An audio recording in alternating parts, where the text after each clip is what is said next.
आपका वोट आपकी ताकत, वोट जरूर डालें। इलेक्शन से जुड़ी हर खबर तक ऐप पर डाउनलोड कीजिए तक ऐप। 25-30 लड़के भाग कर आ रहे हैं, एक हुजूम और नारे लगा रहे हैं, डरा रहे हैं। लोग ये नहीं बता रहे कि उसको अंदर आने से रोका गया था। उस लड़की को, वो अपना असाइनमेंट सबमिट करना चाह रही थी, वो लड़की आई, तो उसमें इसको ध्रुवीकरण राजनीति क्यों बोलेंगे? नहीं, लेकिन अगर सरकार का ऑर्डर है ना सर, तो कोर्ट में चैलेंज कीजिए। चैलेंज हुआ है ना, तो वही कह रही हूँ, उसका इंतजार कीजिए। पॉलिटिक्स क्यों? क्या कहते हैं वैसी साहब कहते हैं, अगर आज झुक गए तो हमेशा तुमको झुकाएंगे। क्यों? इसलिए कि उस लड़की ने जो बहादुरी दिखाई, चाहे वो अगर वो मुसलमान ना भी होती तो वैसी बोलता हुआ बात। आइडेंटिटी पॉलिटिक्स नहीं है। हिजाब का मुद्दा है तो ना ये मेरा कॉन्स्टिट्यूशनल। आपको पता है सर, पोलराइजेशन रोकने के लिए बाकी पार्टियां आज कोई बोल भी नहीं रहा मुस्लिम्स के लिए। अरे मत बोलिए ना, मत बोलिए, खामियाजा भुगतेंगे 10 तारीख को। कॉन्स्टिट्यूशन मोरालिटी का तकाजा ये है कि आप बोलें। आप डर क्यों रहे हैं? आप क्यों डर रहे हैं? कॉन्स्टिट्यूशनल मोरालिटी का तकाजा है, बोलिए ना। प्रदेश के चुनावों में हिजाब से लेकर गन्ना जिन्ना तमाम मुद्दे हैं जिन पर बवाल छिड़ा हुआ है, संग्राम छिड़ा हुआ है। उनकी सुरक्षा को लेकर भी कई सारे सवाल खड़े हुए। देश की संसद में असदुद्दीन ओवैसी साहब ने कहा कि यूएपीए आखिर उन लोगों पर क्यों नहीं लगाया गया है जिन्होंने मुझ पर हमला किया। इन तमाम मुद्दों पर बातचीत करने के लिए आज तक के इस कारवां में हमारे साथ जुड़ रहे हैं असदुद्दीन ओवैसी जी, जो कि AIMIM के अध्यक्ष हैं। सर, इससे पहले कि हम उत्तर प्रदेश के तमाम चुनावी मुद्दों पर एक चर्चा करें, सबसे पहले हिजाब पर आप बढ़ चढ़कर बोल रहे हैं, लेकिन देखिए एक स्कूल एक स्टेट ने यह डिसाइड किया, वो ये कह रहे हैं कि हिजाब को हम परमिशन नहीं देंगे। अब उसके बिसात पर अगर उत्तर प्रदेश में ध्रुवीकरण की पॉलिटिक्स हो रही है तो क्या ये सही है? और उस बच्ची के लिए, मुस्कान के लिए क्या कह रहे हैं आप? नहीं, देखिए, सबसे पहले तो बात ये है कि आपने ये कानून कब बनाया? नोटिफिकेशन आपने परसों जारी किया ना, 3 दिन। उसमें क्या कहा आपने कि equality, integrity and doesn't hinder with public order. मैं कर्नाटका गवर्नमेंट को ये कहना चाह रहा हूं कि वो जाकर पुट्टू स्वामी जजमेंट पढ़ लें। पुट्टू स्वामी जजमेंट सुप्रीम कोर्ट ने कहा गया कि चॉइस फंडामेंटल राइट है। आप किसी से ये नहीं कह सकते कि क्या पहनना, क्या खाना। दूसरा, हम कर्नाटक सरकार से कहते हैं, केरला हाई कोर्ट का एक जजमेंट है जिसमें केरला हाई कोर्ट ने कहा कि scarf is protected under article 25(1). तीसरा, हम ये कहेंगे कि ये आर्टिकल 14 का वायलेशन है, आर्टिकल 15 का वायलेशन है, आर्टिकल 19 का वायलेशन है। सुप्रीम कोर्ट के एक जजमेंट है, नलसा वर्सेस यूनियन ऑफ इंडिया। ऐसे 3-4 जजमेंट्स हैं। ठीक है। अब मेरे को ये बताइए कि भाई, अगर कोई लड़की पहले से हिजाब पहन रही है, ये परसों नहीं पहना गया, अचानक आपको क्यों ख्याल आ गया भाई? और आप ये नोटिफिकेशन क्यों जारी करते? और सबसे अहम बात यह है कि नेशनल स्टैटिस्टिक्स ऑफिस का एक डेटा है जो मोदी सरकार ने दिया, जिसमें यह कहा गया कि 21.9 मुस्लिम गर्ल्स जो 3 और 25 साल के हैं, वो कभी एजुकेशन लिए ही नहीं। आपका नारा है बेटी पढ़ाओ बेटी बचाओ। ये बच्ची पढ़ रही है, कॉलेज में जाकर, स्कूल में पढ़ रही है। आप क्यों रोकना चाह रहे हैं उनको? रोकने का मकसद क्या है आपका? आप तो पढ़ाइए ना। हाँ, हिजाब पहन रहे, हिजाब और निकाब जो है वो कुरान में आयत में लिखा हुआ है, कुरान की आयत में है, वो तो फर्ज है। हर एक महिला को आप नहीं पहनते अलग बात है, मगर वो तो उसका जिक्र है। और उस लड़की मुस्कान ने जो मजाहरा किया बहादुरी का, मैं कहता हूँ बिल्कुल बहादुरी का मजाहरा। अब एक 25-30 लड़के भाग कर आ रहे हैं, एक हुजूम और नारे लगा रहे हैं, डरा रहे हैं। लोग ये नहीं बता रहे कि उसको अंदर आने से रोका गया था। उस लड़की को, वो अपना असाइनमेंट सबमिट करना चाह रही थी, वो लड़की आई, तो उसमें इसको ध्रुवीकरण राजनीति क्यों बोलेंगे? नहीं, लेकिन अगर सरकार का ऑर्डर है ना सर, तो कोर्ट में चैलेंज कीजिए। चैलेंज हुआ है ना, तो वही कह रही हूँ, उसका इंतजार कीजिए। पॉलिटिक्स क्यों? क्या कहते हैं वैसी साहब कहते हैं, अगर आज झुक गए तो हमेशा तुमको झुकाएंगे। क्यों? इसलिए कि उस लड़की ने जो बहादुरी दिखाई, चाहे वो अगर वो मुसलमान ना भी होती तो वैसी बोलता हुआ बात। मैंने अपनी तकरीर में, अब यही आप प्रॉब्लम है, मैंने उस तकरीर में कहा कि हर उस समाज को जिसको दबाया जा रहा है, कुचला जा रहा है, चाहे वो किसी मजहब का हो, दलित हो, कुछ हो, आपको अपनी लड़ाई लड़ना पड़ेगा। ये क्या बात है कि एक लड़की जा रही है और 25-30 का हुजूम उसको खामी नारे लगाएगा? ये कौन सा मिजाज है बताइए आप?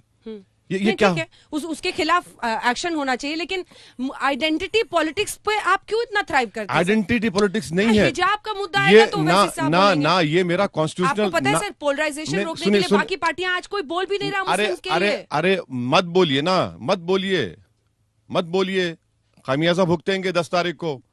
कॉन्स्टिट्यूशन मोरालिटी का तकाजा ये है कि आप बोलें, आप बोलें। आप डर क्यों रहे हैं? आप क्यों डर रहे हैं? कॉन्स्टिट्यूशनल मोरालिटी का तकाजा है, बोलिए ना। जब मैं आपको सुप्रीम कोर्ट के जजमेंट, अच्छा मैडम और एक बात सुनिए, आपको जानकर हैरत होगी, फीफा फुटबॉल वर्ल्ड कप जो कराता है 2014 में उन्होंने कहा कि हिजाब पहन के फुटबॉल खेल सकते हैं आप। इंटरनेशनल बास्केटबॉल फेडरेशन 2016-17 में कहा कि आप हिजाब पहन के बास्केटबॉल खेल सकते हैं। कहां लेकर जा रहे हैं देश को ये लोग? हिजाब पहन के फुटबॉल वर्ल्ड कप खेल सकते हैं, हिजाब पहन के इंटरनेशनल बास्केटबॉल टूर्नामेंट्स में हिस्सा ले सकते हैं। आप क्या कर रहे हैं? फिर आप बोलते हैं बेटी बचाओ बेटी पढ़ाओ, मुसलमान। अच्छा, ये सब कहां गई मोहब्बत मोदी जी की, बीजेपी की? मैं मुस्लिम महिलाओं का भाई हूं। कहां के भाई हैं आप? किधर के भाई हैं आप? दीजिए ना, ठहरिए ना सामने उन लोगों के। आप क्यों नहीं ठहरते आप उनको? तो सब ढकोसलेबाज। अच्छा, आखिरी बात, बीजेपी की रैली में आपने भी दिखाया कि बुर्खा पहनकर बैठी हुई हैं पूरे महिलाएं। अरे भैया, फिर जब क्या कर रहे थे आप? मिठाई खा रहे थे, मुंह में लड्डू फूट रहे थे आपके। नड्डा जी को आरती उतार रहे हैं, वही बुर्खा निकाब, जब बहुत अच्छा है। अरे ये क्या है? हिपोक्रेसी है ये। क्यों डबल डबल चेहरे बनाते हैं? वो कह रहे हैं एजुकेशनल इंस्टीट्यूशंस में इससे एक ना खाई बनती है ना। देखिए आइडेंटिटी के आइडेंटिटी देखिए सर, महिला संगठन, आप मुझे बताइए सर, मास्क पहनने के आपकी सांसें फूलती या नहीं फूलती? मैं एक क्यों? सिंपल सवाल नहीं फूलती। मैं आपसे नहीं फूलती, बिल्कुल नहीं। 24 घंटे पहन के रह सकते हैं, बिल्कुल। आप जब भी घूमते हैं टहलते हैं आप पहनते हैं। आप नियम बनाइए ना। आप कोविड की लेकिन फर्स्ट नियम बनेगा तब आप पहनेंगे ना। देखिए ना, और आप चाहते हैं कि महिलाएं हमेशा बुर्के में रहे सर। एक मिनट देखिए उस पर एक चर्चा क्यों ना हो? देखिए आपको ओपन टू डिस्कशन से पूछ रही हूँ आपसे। अच्छा, आपको मालूम, ओपन टू डिस्कशन कि हम उस पर चर्चा करें। आपको मालूम, आप तो अपने आपको प्रोग्रेसिव नहीं बताते हैं। नहीं, मैं प्रोग्रेसिव नहीं हूँ। आपको मालूम तवक्कल कारमान कौन थी? यमन की एक लड़की थी जिसको नोबेल प्राइज मिला, हिजाब में है। अरे अब बताइए ना, नोबेल प्राइज देने वालों को एतराज नहीं है? और मास्क पहनने का मकसद यह है कि कोविड ना लगे, और निकाब पहनने का मकसद यह है कि कुरान में कहा गया कि औरत ये करे और मर्द अगर किसी गैर महरम औरत देखे नजरें झुका लें। क्यों करे सर? क्यों? औरत के लिए क्यों लिखा है? मैं पूछ रही हूँ। नहीं, इसलिए लिखा गया है कि आपकी चेस्टिटी को, आपकी इज्जत के लिए, डिग्निटी के लिए सब कहा गया और करते हैं तो लोग। आदमी अपना आंख ढक के चले सर। अरे उसके लिए महिलाओं पर क्यों थोपा जाए? ना आदमी, एक चर्चा क्यों ना हो? नहीं, सुनिए, चर्चा में बता, हर धर्म, सुनिए every religion should be open to discussion. बिल्कुल, मैं डिस्कस करने तैयार हूँ। अगर मैं किसी एक महिला को देखे जा रहा हूँ, घूर घूर के देखे जा रहा हूँ, वो गुनाह है। अगर मैं अंजना ओम कश्यप से बात कर रहा हूं, एंकर है टीवी इंटरव्यू, तो मैं देख रहा हूं, मगर अगर मैं किसी को देखे जा रहा हूं तो भाई वो गुनाह है। नजर नीची करो।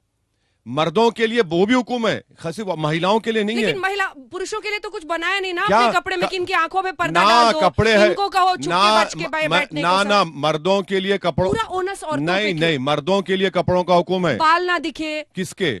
जो हिजाब का हाँ, वो कॉन्सेप्ट है। बिल्कुल क्यों है सर? अरे वो तो मैं सिर्फ पूछ रही हूँ। नहीं, ये फेथ का हिस्सा है ना, हमारे चॉइस है। अच्छा, कोई जबरदस्ती तो नहीं कर रहा है किसी को, चॉइस है। अब फंडामेंटल राइट में चॉइस आ चुका है। 377 हमने हटा दिया। भाई कोई शराब पीता है, अब मैं क्या वो भी शराब पीऊं? नहीं भी दूंगा मैं, ठीक है पीजिए आप, आपके मेरे मजहब में उसकी इजाजत नहीं है। तो हम यही कह रहे हैं भाई, कॉन्स्टिट्यूशनल मोरालिटी है, फ्रीडम ऑफ चॉइस है, और जब हमको इख्तियार है तो क्यों ना करे। ऐसा मैं किसी को कह नहीं रहा हूं ना कि आप बरमुडा शॉर्ट्स पहनकर मत फिरिए, मैं तो ये नहीं कह रहा हूं ना। ये हमारा एक फेथ का हिस्सा है, हम करेंगे उसको। इसी पर छोड़ते हैं कि थोपा ना जाए हिजाब, लेकिन नोचा भी ना जाए। किसी के भी थोपा नहीं जाता है, गलत फहमी है आपको। एक लड़की स्कूटी चला के आती है, कौन थोप रहा है उसको बताइए आप उसका इंडिपेंडेंस देखिए। स्कूटर चला, मोटरसाइकिल चला कर आती है, पार्क करती है और फिर जाती है। अब बताइए, आप उसको दबाया जा रहा है कहेंगे आप। लेकिन आप आइडेंटिटी से जोड़ते हैं ना सर इसको। सुनिए, मैं आपकी लाइन कोट कर रही हूँ ना सर, आपके भाषण सारे सुन रहे हैं ना हम लोग। कहते हैं अगर मैं टोपी और दाढ़ी लेकर देश की संसद में जा सकता हूँ तो हिजाब पहनकर बिल्कुल, क्यों नहीं। आप उसको आइडेंटिटी से जोड़ रहे हैं। अरे योगी आदित्यनाथ क्या कर रहे हैं? मोदी जी के पास दाढ़ी है, बाल भी बढ़ा लिए थे, अब थोड़े कम हो गए। अब बोलेंगे, क्या बोलेंगे आप? क्या बोलेंगे? अरे भाई, ड्रेस जो है ना आप कोई पहनिए, हमारा फेथ का हिस्सा है, हम प्रैक्टिस कर रहे। और वो फेथ, और मैं आपको बता रहा हूं ये जो है ना, ये फेथ से बढ़ के नफरत है, ये और कुछ नहीं है। मैं बता रहा हूं ये नफरत है और कुछ नहीं है। ये सब फसाड है, ये असल चीज जो नफरत है। लेकिन कर्नाटक से निकला हुआ ध्रुवीकरण, पोलराइजेशन यहाँ पहुंचेगा ना, और पहुंच रहा है। कई जगहों पर तनाव है, चर्चा हो रही है, उसी पर आप कहीं पे निकलिए अरे सर। अंजना ओम कश्यप के शो में दिखाया जाता है आज तक में। हाँ। टीवी पे लोग देख रहे हैं, यूट्यूब पे देख रहे हैं, फेसबुक पे कमेंट्स कर रहे हैं। मुस्कान का वीडियो वायरल हुआ है। हाँ बिल्कुल हुआ है, और मैं सलाम करता हूँ उस बच्ची के माँ बाप को, कितने बहादुर लड़की को पैदा किया। अरे मामूली बात नहीं है। अगर वो मुस्कान नहीं होती, अगर लक्ष्मी होती, तब भी मैं तारीफ करता उसकी। इसलिए कि मेरी भी बेटियां हैं ना। एक बेटी, एक लड़की खड़े होकर उनके सामने कह रही है, that is the stand of, क्या बोलना चाहिए, प्रोटेस्ट, आई विल नॉट बो डाउन, मैं झुकूंगी नहीं तुम्हारे चीख मारने से। ये हिम्मत पैदा करनी चाहिए महिलाओं में। ये बड़ी आसान काम नहीं था मैडम ये। लेकिन एंड प्रोडक्ट क्या होता है सर? क्या end अल्लाहू अकबर वर्सेस जय श्री अरे राम। नहीं, देखिए आप, ये हो रहा है ना नहीं नहीं, वो देखिए अल्लाह अकबर उसने कहा, तो उसमें बुरी बात क्या है? बुरी बात क्या है उसमें? नहीं, मैं कह रही हूँ कि जिस तरह का पोलराइजेशन इसके इर्द गिर्द बीजेपी कर रही है, अब बाकी लोग वहां क्या नारा लगा रहे थे, जय श्री राम। सोशल मीडिया पर इसको क्या हाइप किया जाएगा? बीजेपी ही सब कर रही है ना, ये बीजेपी सब कर रही है। मेरा इशू है सर कि यूपी में ये कंसोलिडेशन उनको हेल्प करेगा ना। अगर मुस्लिम्स का कंसोलिडेशन होगा, काउंटर कंसोलिडेशन नहीं होगा। मैडम आप बहुत ध्रुवीकरण होगा कि नहीं, मैं ये पूछ रही हूँ। मैडम बीजेपी इसको भुनाएगी सर। मैडम आप कई प्रोग्राम्स करते हैं वोट परसेंटेज के, मैं देख रहा हूँ। 14 में कौन सा ध्रुवीकरण हुआ था, 17 में कौन सा हुआ था, 19 में कौन सा हुआ था? अरे पूरा देश में 300 जीत गए बीजेपी। कैसे जीती? भी मेरी वजह से, हिजाब की वजह से, निकाब की वजह से। यही तो हम कह रहे हैं। कोई ना कोई इशू उठ जाता है ना सर। कभी शमशान कब्रिस्तान, कभी हिजाब, देखिए भगवा शॉल पहन के आ रहे हैं बच्चे प्रोटेस्ट में, तो दोनों तरफ से आपने सुलगा दिया। नहीं, सुनिए एक बात, सुनिए, अगर मेरी बेटी है, मैं घर से उसको हिजाब दे दूंगा, बोलूंगा निकाब पहनूंगा। ये शॉल कौन दे रहा है बेटों को, ये बच्चों को? आप सोचिए, शॉल कौन दे रहा है उनको? ये इतनी अचानक शॉल कहां से आ गई? आप अपने स्कूल में खड़े होकर झंडा लहरा देते हैं जहां पर तिरंगा लहराने की जगह है। कौन कर रहा है इनको ये? मैं यही तो पार्लियामेंट में कहा था कि भाई ये रेडिकलाइजेशन कैसे हो रहा है, देखिए इसको आप, वरना बीजेपी को नुकसान होगा पॉलिटिकली। आप एक बात याद रख लीजिए आज की इस गुफ्तगू में। आप नहीं, ध्रुवीकरण और आज नहीं मैडम, देखिए आज आप कुछ फायदा उठा लेंगे, मगर कल आपको नुकसान होगा पॉलिटिकली, बहुत बड़ा नुकसान होगा। देखिए क्या नुकसान होगा? देखिए, आप देखते जाइए, आप देखते जाइए। कौन खड़ा होगा सर? आज मैं वही तो मैं शुरू करी थी। कल भी मैं गई थी देवबंद में, कई लड़के मुझे मिले जिन्होंने कहा कि एक ओवैसी जी ने हिजाब पर बोला, किसी दूसरे ने मुंह नहीं खोला। क्यों नहीं बोलेंगे? पार्टी की तरफ क्यों से नहीं, क्यों बयान नहीं आया है, लेकिन अरे कहे का बयान, आप ठहरिए ना साथ में। राहुल गांधी ने तो सपोर्ट किया है सर। छोड़िए कहाँ किधर, राहुल दो देश की बात करते हैं, एक दौलत की और एक गरीब। अरे दो देश तो मोहब्बत और नफरत की बुनियाद पर कायम हो रहे ना। जिस देश को हमारे बुजुर्गों ने आजाद किया वो तो मोहब्बत बुनियाद थी उसकी आज भी उसकी बुनियादों में मोहब्बत है। अब नफरत की बुनियाद पर देश खड़ा किया जा रहा है। राहुल गांधी उस पर नहीं बोलेंगे। रायपुर में मेरी सरकार है मैडम, रायपुर में क्या क्या नहीं बका गया महिलाओं के बारे में, मुस्लिम महिला छोड़िए, महिलाओं के बारे में क्या क्या बका गया, बोलते नहीं है। क्या बोलेंगे? राहुल गांधी के मतलब अभिभाषण के जवाब में पीएम ने कहा कि अगर कांग्रेस ना होती तो इमरजेंसी ना होती, सिखों का नरसंहार ना होता। ये नैरेटिव जो बन रहा है, इस पर एक जल्दी से कमेंट आपसे। देखिए, प्रधानमंत्री जानते हैं कि उनको सबसे बड़ा खतरा रीजनल पार्टी से पॉलिटिकली, तो प्रधानमंत्री जो है इन्हीं को उठाते रहते हैं। अब ये इस्तेमाल शुदा कारतूस है, कितना प्रधानमंत्री बोलेंगे उसको? छोड़ दीजिए ना, प्रधानमंत्री को छोड़ना चाहिए। उनको पॉलिटिकली सूट करता है। अरे सूट नहीं करता है, वो जो जानते हैं कि रीजनल पार्टीज 2024 में इनके लिए एक फॉर्मिडेबल पॉलिटिकल अपोनेंट बनेंगे। तो प्रधानमंत्री नहीं चाहते, प्रधानमंत्री चाहते कि इन्हीं को बोला जाए, तो उनकी पॉलिटिकल स्ट्रेटेजी है वो। अब आते हैं उत्तर प्रदेश पर। योगी आदित्यनाथ, केशव प्रसाद मौर्य सब कहते हैं अब मथुरा की बारी है। कहते हैं सिर पर उनके लाल टोपी है समाजवादी पार्टी और जेब में जालीदार टोपी है। तो वो बहुत उनका जो नैरेटिव है बड़ा क्लियर है सर। वो चाह रहे हैं कि मतलब ध्रुवीकरण हो और हिंदू वोट उनको मिले। तो यही तो हम कह रहे हैं, 5 साल में कुछ किया ही नहीं ना, 4.5 साल में। एक्सप्रेसवे दिखाते सर, आप भी आए होंगे दिल्ली आगरा एक्सप्रेसवे। कौन सा एक्सप्रेसवे? दिल्ली आगरा एक्सप्रेसवे पे, दिल्ली मेरठ एक्सप्रेसवे आप आए? कहाँ, कितने खड्डे उसमें? दिल्ली मेरठ, अरे कितने खड्डे। आप चलिए लखनऊ से, आप चलिए इलाहाबाद प्रयागराज चलिए, हम गाड़ी में सफर करते हैं ना। हाँ। हम देखें कौन सा विकास किया आपने, कहाँ का विकास किया, आपके पास कुछ दिखाने को है ही नहीं ना। इसलिए- अच्छा, ये बताइए कि मुरादाबाद देवबंद में आपने कैंडिडेट को उतारा था, मेयर मदनी को।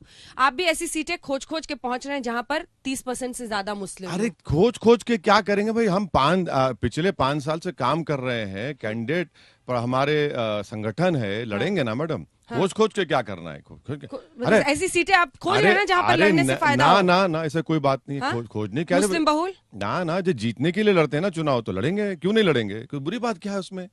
और हिजाब का इशू भी आप हर जगह उठा रहे होंगे। कैसा रिस्पांस, क्योंकि ट्रिपल तलाक पे मुझे याद है सर आप बहुत ज्यादा बोलना नहीं चाहते थे, लेकिन हिजाब पर आप बढ़ चढ़ कर बोल रहे हैं। मुरादाबाद इन जगहों पर जब आप बोल रहे हैं, क्या रिस्पांस है लोगों तीन का? मर्तबा ट्रिपल तलाक का बिल पार्लियामेंट में लाया गया, हम ही बोल रहे थे ना, कौन बोल रहा दूसरा। ये देखिए, ये एक बच्ची की बहादुरी की तारीफ करना बुरी बात नहीं है। हम कह रहे हैं अगर वो बच्ची मुस्कान नहीं होती, लक्ष्मी होती, तो हम तारीफ करते उसकी। किसी लड़कों को इख्तियार नहीं है कि आप जाके घेरे किसी लड़की को, क्या क्या तमाशा है वो ये तो आप गुंडागर्दी कर रहे हैं ना। किसी महिला के खिलाफ कैसा करेंगे आप, नहीं कर सकते साहब। अरे भाई, किसी की बेटी है वो, किसी की कुछ भी औलाद हो सकती है, आप कैसे घेर के नारे लगाएंगे उसको, तो गलती है, ये गलत है। कर्नाटक सरकार ने ये क्यों किया, आपको क्या समझ में, इसकी नीयत, इसके पीछे की क्या दिखाई दे रही है? कर्नाटक सरकार बीजेपी में बहुत बड़े इंटरनल डिविजन्स हो चुके हैं, बहुत बुरी तरह से, और उनको समझ में नहीं आ रहा कि अपने इंटरनल डिविजन्स को कैसा करना। खुद मुख्यमंत्री अपने ही विधानसभा के म्युनिसिपल इलेक्शंस हार चुके हैं, तो इसीलिए सब तमाशे कर रहे हैं। आपको लग रहा है कि वहां से यूपी को भी अफेक्ट करने की कोशिश है? नहीं, अब क्या देखिए, अब यूपी को इफेक्ट होता नहीं होता मुझे नहीं मालूम। मोहसिन रजा मंत्री हैं यहाँ पर, वो कह रहे हैं कि जो भी होगा नियम से होगा। वो ये कह रहे हैं जो भी होगा नियम से होगा। देखिए, मोहसिन रजा साहब हो या योगी आदित्यनाथ हो, हम आपके जरिए से उनको बात पहुंचाना चाह रहे हैं। हाँ। मदरसा मॉडर्नाइजेशन स्कीम है गवर्नमेंट ऑफ इंडिया की, 5 साल में आपने अपना 40% का हिस्सा का 1 पैसा नहीं दिया। हजारों टीचर्स उस मदरसा में पढ़ाते, हिंदी पंडित लोग हैं, ब्राह्मण लोग जो हिंदी पढ़ाते, उनको तनख्वाह नहीं दी गई। मैथ्स पढ़ाते हैं, साइंस, 5 साल से 1 पैसा ना इन्होंने दिया ना मोदी सरकार ने दिया, और दावे करते हैं मदरसा मॉडर्नाइजेशन स्कीम की। आप झूठ कह रहे हैं, मैं आपको सच्चाई से कह रहा हूं, 4.5 साल में 1 पैसा उन्होंने मदरसा मॉडर्नाइजेशन नहीं दिया है। ये कौन सी बात करते हैं मंत्री जी? स्कीम तो क्लियर है ना सर, वो देवबंद में एटीएस का सेंटर खोल रहे हैं ट्रेनिंग का। अरे वो कह रहे हैं देवबंद का तालिबान से रिश्ता है। नहीं, गलत है, गलत है। सीधा जो उम्मीदवार है कुंवर ब्रजेश सिंह, कल उन्होंने हमारे शो में कहा, सीधा कहा देवबंद का सीधा रिश्ता तालिबान से निकला अफगानिस्तान में, तो हमने एटीएस का यहाँ कमांडो ट्रेनिंग सेंटर बना। अगर वो थम्स अप है तो मैं कुछ नहीं कर सकता उनको। यही देवबंद के लोग थे जिन्होंने रेशमी रुमाल तहरीक शुरू की, माल्टा की जेल में सालों रहे। यही देवबंद के लोगों ने आजाद 2 नेशन थ्योरी की रिजेक्ट किया उसको। तालिबान, देखिए, देवबंद एक स्कूल ऑफ थॉट है, और पाकिस्तान में भी है, वो उनका अलग मामला है, मगर जितने देवबंद के स्कॉलर्स हैं वो भारत की जमीन से मोहब्बत करने वाले हैं। उनकी वफादारी पर शक करने वाला भारत का दुश्मन है, कह रहा हूं मैं। क्या मतलब है? आप तारीख जानते देवबंद की? नहीं जानते ना आप। कौन थे ये लोग जो रेशमी रुमाल तहरीक शुरू किए? कौन थे वो लोग जो जिना के पैगाम को ठुकराया? कौन थे ये लोग? आप जानते ही नहीं है। सर कि रेशमी रुमाल से मामला हिजाब तक आ चुका है। रेशमी रुमाल आंदोलन अपनी जगह पर ना था, आज हिजाब ना पर मामला आ ना गया है। वो जो रेशमी रुमाल शुरू किए, उन्होंने ही दीन को अपनाया था। हिजाब, निकाब, दाढ़ी, सुन्नत, कुरान सब मानते थे। वो असदुद्दीन ओवैसी, उनके पैरों की धूल भी नहीं है उन लोगों की। वो आप कह रहे हैं उसको कि अफगानिस्तान तालिबान। अरे भैया, कौन सा अफगानिस्तान तालिबान से इनका रिश्ता है? झूठ कह रहे हैं। देवबंद के होंगे, मगर इस देवबंद जो भारत के है, क्या है उनका ताल्लुक है? ATS centre, commando training centre खोल रहे हैं। अरे खोलिए ना, खोलिए ना। हम तो ये कह रहे हैं कि मैं तो पार्लियामेंट में कहा हूं कि इंटरनल सिक्योरिटी डिपार्टमेंट जो एमएचए का है, उसमें हर रिलीजन का एक एंटी रेडिकलाइजेशन सेंटर खोलिए। आप क्यों नहीं खोल रहे? आप कहाँ खोले? मिनिस्ट्री ऑफ होम अफेयर्स में इंटरनल सिक्योरिटी डिपार्टमेंट है, उसमें आप हर रिलीजन के लिए डी रेडिकलाइजेशन सेंटर खोलिए। क्यों नहीं खोलते आप? 1 दिसंबर 2015 को मैंने कहा था, आज भी कह रहा हूं, खोलिए ना आप। हर रिलीजन में रेडिकलाइजेशन हो तो देखिए, कंट्रोल करिए आप। वो तो हिजाब को भी रेडिकलाइजेशन का एक्सटेंशन मांगते हैं ना गलत, सर। गलत है। उनकी थ्योरी तो सही, बिल्कुल गलत है, क्लियर है उनकी। बिल्कुल गलत है। इसका मतलब हर दाढ़ी वाला रेडिकलाइज है, हर टोपी पहनने वाला रेडिकलाइज है। वो तो स्कूल इंस्टीट्यूशंस में लगा रहे। आप सोचिए 3 दिन से स्कूल कॉलेज बंद कर दिया। आप बंद लेकिन कर, पीछे हटने को तैयार नहीं। आप बंद कर दिए, मगर ये बात बिल्कुल झूठ है कि हिजाब पहनने वाली लड़की रेडिकलाइज। कैसे रेडिकलाइज होगी? कैसे रेडिकल, वो तो पढ़ रही है जाकर। आपको पिछला चुनाव याद है सर उत्तर प्रदेश का? ऐसे मंत्री नेता थे बाल्यान से लेकर राणा तक जो ये कह रहे थे कि बुर्का पहनकर लोग आ रहे थे और प्रॉक्सी वोट कर रहे थे। अब ये वो तो एक लाइन पे चल रहे हैं, उनकी लाइन तो उनका रास्ता क्लियर है। हम आपको बुर्के के कई फोटो दिखा देंगे जिनके चेहरे बाद में मालूम हुआ कि बीजेपी के हैं। वो सोशल मीडिया पे दिखा देंगे आपको, क्या करेंगे वो? तो वो उसको क्या करेंगे आप? भाई आपको, अगर आप वुमेन एम्पावरमेंट की बात कर रहे हैं तो एम्पावरमेंट आप तय करेंगे कि मैं कपड़े कैसे पहनूं? ये क्या बात है? आप स्कूल खोलते, आप मदरसों को पैसे नहीं थे, उन मदरसों में आपने बच्चियां पढ़ती हैं। हम पार्लियामेंट में उठाए, मुख्तार अब्बास नकवी ने एश्योरेंस दिया, झूठ कहा पार्लियामेंट को, मिसलीड किया उन्होंने, अब तक पैसे नहीं गए उन मदरसों को। अच्छा, स्कूल्स इंस्टीट्यूशंस में रिलीजियस आइडेंटिटी का एस्टैब्लिश होना क्या जरूरी है? मैं आपसे एक ओपन सवाल पूछूं। आप पहले मेरा सवाल समझ। मैं ये नहीं कह रहा, जैसे आप कल भाषण में कह रहे थे कि आज शाम में टीवी वाले शुरू हो जाएंगे कि घूंघट नहीं है तो अब बुर्का क्यों पहन के घूमते हो, दबा रहे हैं महिलाओं को, इनको प्यार हो रहा है। बट मैं आपसे पूछ रही हूँ, आप तो नहीं कहना, नहीं कहना। देखिए भाई देखिए हमारी बात, सवाल मैं कह रही हूँ कि क्या रिलीजियस आइडेंटिटी की जरूरत है स्कूल में? ये मेरी क्या स्कूल में जरूरत है? क्या संविधान खत्म हो जाता स्कूल में? क्या संविधान नहीं खत्म होता? नहीं, आपको आजादी है। हाँ बिल्कुल, वही हम कह रहे हैं। अगर ये प्रधानमंत्री कहते हैं कि देश एक जीवित आत्मा है तो संविधान भी एक जीवित आत्मा है। फिर संविधान मुर्दा नहीं है, किताब नहीं है। अगर कोई लड़का लड़की स्कूल के गेट्स में आता है तो तब भी संविधान साथ रहता है उसके। सिविक्स में पढ़ाया जाता है, इट्स अ लिविंग डॉक्यूमेंट। हाँ, फिर अब प्रधानमंत्री को कोई बताए बात वो। मगर अगर मैं जा रहा हूं स्कूल में, मेरी लड़की जा रही है, मेरा बेटा जाए, तो क्या संविधान खत्म हो जाता? उनके नहीं खत्म होता ना। It doesn't. Constitution is always there to protect them, to protect their rights. वो हरेगा वो। तो आपको लग रहा है कि अब ये कोर्ट से इसका निपटारा हो जाएगा? अब देखिए, कोर्ट हियरिंग कर रहा है। हाँ। और जो पिटिशनर के वकील है उन्होंने कहा कि मैं ब्राह्मण हूं, मेरा बेटा स्कूल को जाता है वो जो माथे पे तिलक लगाकर। वो कह रहे हैं, मैं तारीफ करता हूं, सलाम करता हूं वकील साहब को। उन्होंने कोर्ट को बताया, जज को, कि सर ये क्या है। आप देखिए मैडम, ये जो है ना एक मल्टी कल्चरल कंट्री है ये, और हमेशा रहेगा। इस देश की खूबसूरती है कि इसमें, इस देश में लाखों हजारों कल्चर्स हैं, रिलीजन्स हैं। इसको हम मानते ही नहीं है। अगर आप इसको एक ही तरह से करना चाहेंगे, नहीं होगा, वो नहीं कर सकते उसको आप। वैसे जी, वैसे तो प्लान था कि पूरा मुरादाबाद शहर आपके साथ घूमते और बस पे दिखाते। बारिश लेकिन इतनी ज्यादा हो गई, लेकिन मुझे पता था सर देवबंद मुरादाबाद यही कहीं मुझे वैसे। बारिश भी हमारी वजह से हुई। अब आप बोल दीजिए, आप यही मिलेंगे। अरे हमने शायद हम रात में ज्यादा दुआ कर दिए कि अनजान ओम कश्यप के साथ बस में ना फिरे तो बारिश हो गया। बोल दीजिए आप। मुझे बताइए कहाँ कहाँ घूम रहे हैं आप उत्तर प्रदेश में? कैसी सीटों पर आपका टारगेट है? या 100 में से? और एक और खबर आई है, मैं चाहती हूँ आप इसकी पुष्टि करें। हम लोग देवबंद में शो कर रहे थे, जो उमर मदनी है, जो महमूद मदनी के भतीजे हैं, पता चला कि वो शायद मामला उनका खिसक गया है। वो कह रहे हैं कि अब नहीं चुनाव लड़ेंगे AIM से। ऐसा कुछ है क्या? नहीं, कोई बात नहीं, ऐसी कोई बात नहीं। लड़ रहे हैं चुनाव, अच्छी तरह से लड़ रहे हैं। हम मुश्किल हो रहा है क्या आपको? नहीं, हम जा रहे हैं वहाँ पे, कल या परसों जाएंगे हम वहाँ पर देवबंद में। हाँ, देवबंद जा रहे हैं। कैंडिडेट खोजने मुश्किल तो नहीं हो रही? नहीं, बिल्कुल नहीं। मुख्तार अंसारी टाइप लोगों को भी आप टिकट ऑफर कर ही देते हैं। अरे नहीं, कहाँ है बताइए, चलिए बताइए कहाँ है, एक मैम बताइए। चलिए, हमने खबर सुनी कि मुख्तार अंसारी को आपने ऑफर ना नहीं दिया। कहाँ दिया? वो तो उनके भाई तो सपा में चले गए, उनके दूसरे बड़े भाई BSP के MP हैं। अरे हमारे से क्यों जुड़ा जाते हैं? हम तो, वो तो अलग पार्टी में है, उनका अलग, उनका एक इंडिपेंडेंट स्टैंड है। कुछ नहीं है सर। आपराधिक छवि वाले किसी को नहीं देंगे, हम नोट कर लें इस बात। नहीं, ऑन रिकॉर्ड बोल रहे हैं। नहीं, सुनिए, हम पे भी क्रिमिनल केस है। क्या करेंगे आप?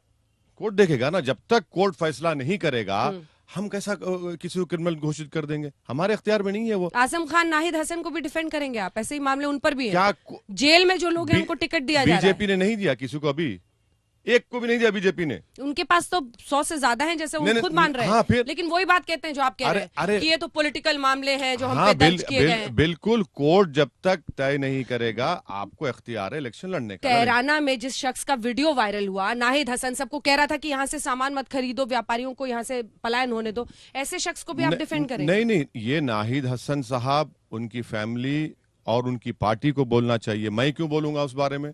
उनकी पार्टी बोले ना। मैं कब से उनका स्पोक्स पर्सन बन गया? ऐसे लोगों को टिकट दिया जाना चाहिए, नहीं दिया जाना चाहिए? देखिए, संविधान के लिहाज से टिकट दिया जा सकता है उनको। जो कोर्ट तय करेगा, कोर्ट अगर क्रिमिनल करेगा तो खत्म हो गया मामला, नहीं करेगा तो लड़ेंगे।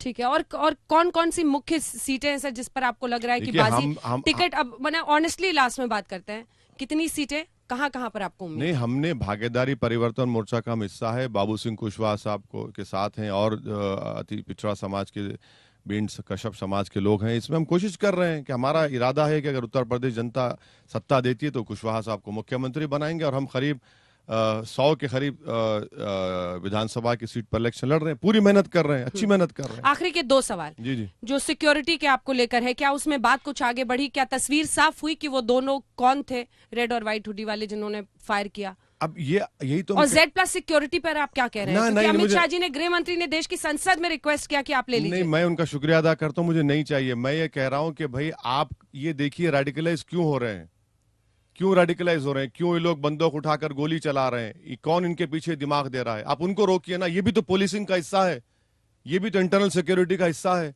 कि इनको बुलेट पर भरोसा है, बैलेट पर नहीं है, इनको संविधान पर भरोसा नहीं है, अपनी नफरत पर इनको एतमाद है। तो मुझे ए कैटेगरी का स्टेटस बनाइए आप, मुझे वो शहरी हुकूक दीजिए ना, मुझे वो चाहिए। और क्या मेरी जान बचने से सबकी जान बच जाएगी? अरे आप कितने गरीब लोग, कितने महिलाओं का क्या होता है, आप क्या कर रही है सरकार बताइए? आप कुछ नहीं कर रही है ना, उनको सेफ्टी करिए। तो ये इतना एम्फोसिस पॉलिटिशियंस पर क्यों हो जाता है, मुझे समझ में नहीं आता। हम कौन है? हम भी तो जनता, हम वोट डाली ना।